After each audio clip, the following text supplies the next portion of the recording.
And we're live. Okay, so today I thought I'd just talk a little bit about the subject of abortion. And what brought this issue to mind was uh, there were a couple of tweets by NARAL and a Planned Parenthood affiliate. I forget what state, but they basically maintain that they still maintain that Julie Swetnick, who was one of Supreme Court Justice Kavanaugh's less credible accusers, which is saying something since none of them had any sort of corroboration or substantiation to their wild accusations of sexual assault. But she was one of the least credible, and she was the one at the urging of Michael Avenatti, aka Stripper Matlock. She was the one that kind of turned the tide and made even wavering Republicans realize that this is just a complete joke. It was a complete fraud and a hoax in order to derail Brett Kavanaugh's nomination. She was the one that accused him of orchestrating gang rapes at college parties that at high school parties that she went to as a college student. And she also did an interview with Kate Snow where she completely undermined every single thing that she had said under oath, in a sworn affidavit, rather. Basically accusing Brett Kavanaugh of being a sinister, just sex offender. And these abortion mills basically are still sticking with Julie Swetnick. And something you might not have noticed, but in the past couple of years, these groups, they become enmeshed not only in trying to preserve baby killing, but also they've kind of aligned themselves with these intersectional left. So now they're not just profiting off the mass slaughter of unborn children. They're also hardcore racial justice and social justice advocates. And I think one of the reasons is that it's hard to defend abortion in black and white. That's why they never want to. They want to talk about reproductive rights, and they want to use all of these euphemisms in order to disguise what it is they're actually doing, which is greatly profiting off of the industrialized slaughter of children, unborn children. And so in order to kind of obscure that, they have to take on all of these causes, become quote unquote intersectional. They realize that excuse me, the American public is not going to support, is not going to really get behind a company that just profits from killing. It's basically like the mafia, and it's worse in some ways. And this was a good point that David Wood brought up, the founder of Acts 17 Apologetics, even before he was a Christian, when he was an atheist and didn't know God. He recoiled at the idea of murdering children. And this is someone who was and still is, medically, he's a sociopath. So, in other words, people who are sociopaths, self described and diagnosed by physicians as sociopaths, even they have more innate compassion towards these little defenseless creatures than than the people who work for Planned Parenthood.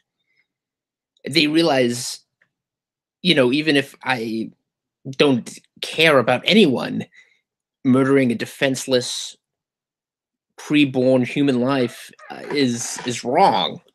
It's morally wrong.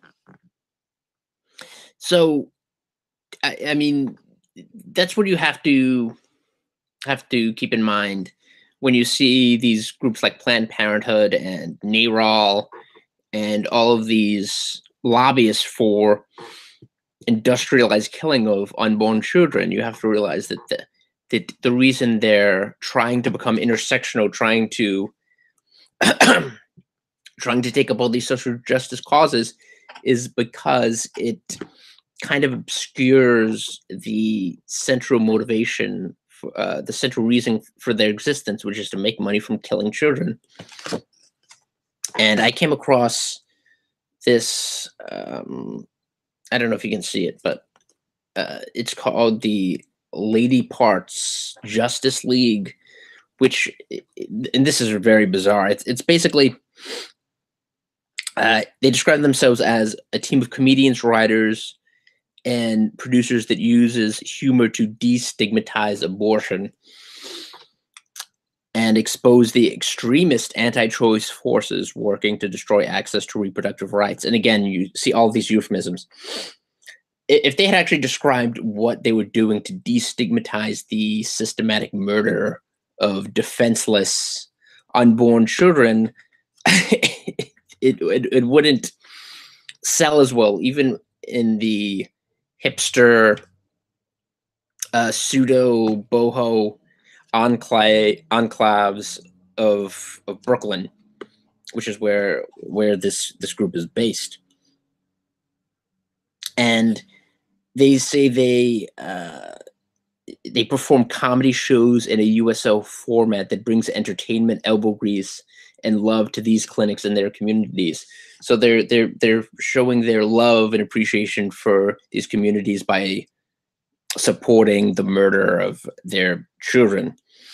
And I don't know if the USO is an apt analogy, unless there are divisions of troops out in the U.S. Army that only kill the unborn children of Al Qaeda or ISIS jihadists. If they just, instead of just targeting ISIS, they target the mothers and just rip the fetuses out of their wombs. Like, I don't see where the USO analogy comes into play, but again, this is just a way of trying to normalize a patently abnormal